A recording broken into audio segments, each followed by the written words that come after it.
Hello दोस्तों, मैं हूं मोहम्मद नुमान नारिस, आप सभी का दोस्त। लेकर आया हूं फिर से एक नई कहानी जिसका शीर्षक है कौन बनेगा नेता। सभी दोस्तों को मेरा ढेर सारा प्यार एवं स्नेह। बड़े भाइयों, बड़ी दीदी एवं बुजुर्गों को मेरा प्रणाम। तो आइए बिना देर किए शुरू करते हैं आज की कहानी और देखते हैं कि इस कहानी से हमें क्या सीख मिलती है। कौन बनेगा नेता। नगर निगम के चुनाव पास आने वाले थे। पूरे कानपुर शहर में टिकट को लेकर मारामारी शुरू थी, लेकिन सबसे ज्यादा चर्चा में वार्ड नंबर 40 की सीट थी। वो इसलिए क्योंकि इस बार वहां की सीट महिला के लिए आरक्षित थी। अब सवाल ये था कि चुनाव लड़ेगा कौन। इससे पहले ठाकुर साहब वहां से पार्षद थे और इस बार उन्होंने अपनी पत्नी सीमा ठाकुर को टिकट दिलवाई और ठाकुर साहब की शान के कारण सीमा जी ने 20,000 वोटों से चुनाव जीत लिया। अरे बधाई हो सीमा भाभी, अब तो आप वार्ड की पार्षद बन गई हैं।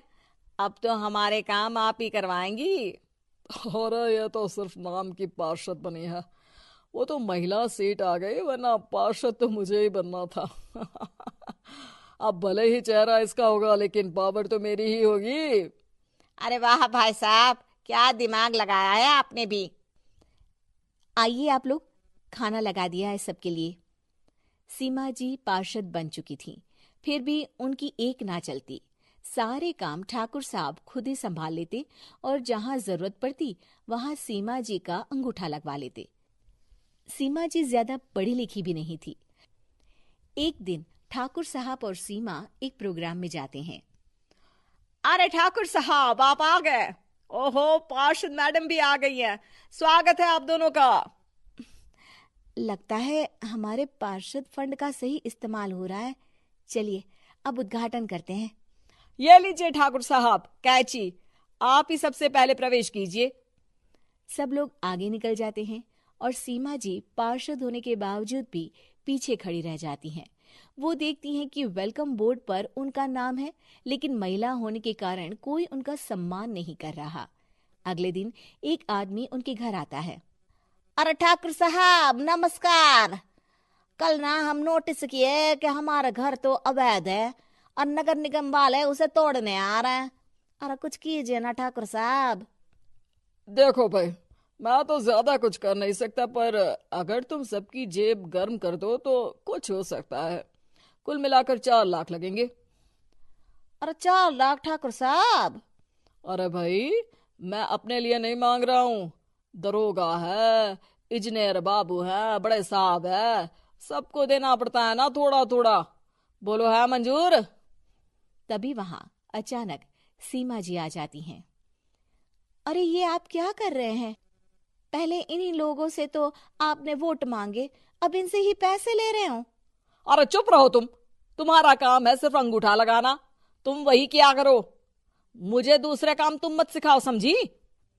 और तुम ना जाओ, अब पैसे लेकर आओ, वरना जेसीबी किसी भी वक्त आती होगी। सब कुछ ऐसे ही चलते रहता है। एक दिन सीमा जी और ठाकुर साहब को एक लोकल मीटिंग में बुलाया जाता है। वहां पर कई और अधिकारी लोग भी मौजूद रहते हैं। अब मैं चाहूंगा कि ठाकुर साहब हमारे बीच 2 शब्द कहें। मेरे प्यारे भाइयों और बहनों, आज मेरा सौभाग्य है कि मैं आप सबकी सेवा दिन रात कर पा रहा हूँ। आपने मेरी पत्नी को भारी मतों से जिताया है, इसलिए मैं आप सभी का शुक्रगुजार हूँ। मैं आप सबसे वादा करता हूँ कि हमेशा की तरह हमारे वार्ड में किसी को कोई तकलीफ नहीं आने दूंगा। सभी लोग तालियां बजाने लगते हैं। अब मैं माननीय पार्षद मैडम को स्टेज पे बुलाना चाहूंगा। अपने नाम को बुलाया सुनकर सीमा जी एकदम चौंक जाती है। उन्हें बिल्कुल उम्मीद नहीं थी कि इतनी बड़ी जगह उन्हें मंच पर बुलाया जाएगा। जैसे तैसे वो मंच पर चढ़ती हैं। ऊपर जाते ही सीमा जी को सारी पुरानी बातें याद आ जाती हैं कि किस तरह उनके पति उन्हें कभी भी आगे बढ़ने नहीं देते और उनके नाम से गलत काम करते हैं। वो बोलने लगती हैं। मैं आपके वार्ड की पार्षद सीमा हूँ।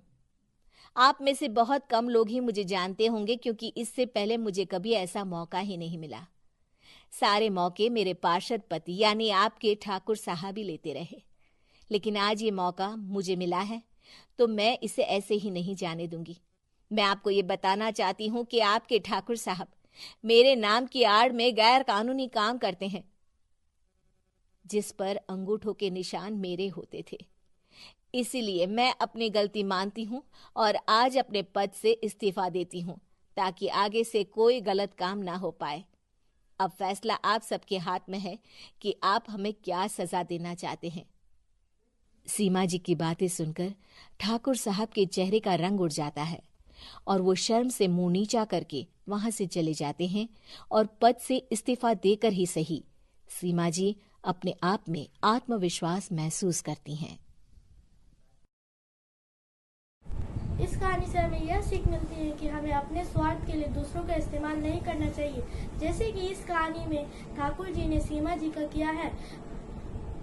हमें अपने स्वार्थ के लिए दूसरों का इस्तेमाल नहीं करना चाहिए। हमारा तो नुकसान होता ही है, साथ ही साथ हमारे और उस व्यक्ति के रिश्ते में कड़वाहट भी आती है। इस कहानी से हमें यह भी सीख मिलती है कि हम पर जब कोई विश्वास करता है तो हमें उसके विश्वास को नहीं तोड़ना चाहिए। आपने और क्या सीखा कमेंट में जरूर बताइए। जल्दी ही मिलता हूँ एक नई कहानी के साथ। तब तक अपना और अपने परिवार का रखें ख्याल।